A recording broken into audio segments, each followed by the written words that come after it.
Sure. How about a blue one? Sure. Put them in the cart.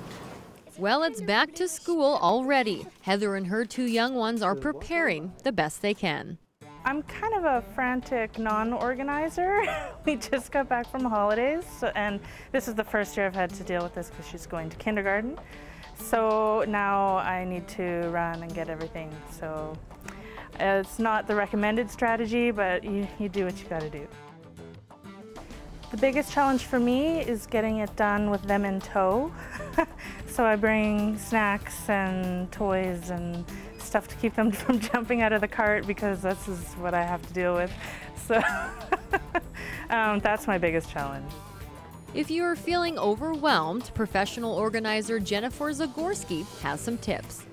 One of the first tips that we like to tell parents is you need to have a central calendar in the house where everybody can see what activities are going on, because inevitably, like, school is kicked in, you have school activities, outside of school activities, parents are volunteering, so things get really busy. If you're disorganized and kids don't know where to put things, it's really easy for them to lose them.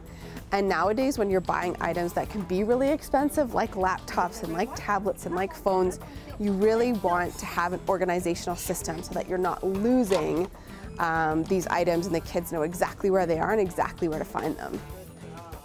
And let's face it, during the school year, one can accumulate tons of paper and projects. It can be tough to decide what to keep. An alternative to storing hard copies could be a photo book. You just have to snap pictures of each project and away you go. So it's a really popular way to just maintain all of the projects. You can take pictures, you can do write-ups on them, the grades you got, how old you were when you did them, and preserve them in a photo book so they last forever. You can keep as many projects as you want, which is really cool. And you have a great way to store them that only takes up a footprint of space as opposed to massive boxes of stuff. On the technology side of things, here's a look at some new gadgets and accessories for students of all ages. For back to school, like the newest gadgets, we have new Ultrabooks, which are extremely portable laptops, and then of course there's a wide variety of tablets you can get now as well. We have other note-taking supplies so that if they're having to write a lot of notes, it can easily be transcribed into their computer and saved. It's called the A-Pen, and what it does is it has a little sensor that records everything that you write on a normal piece of paper.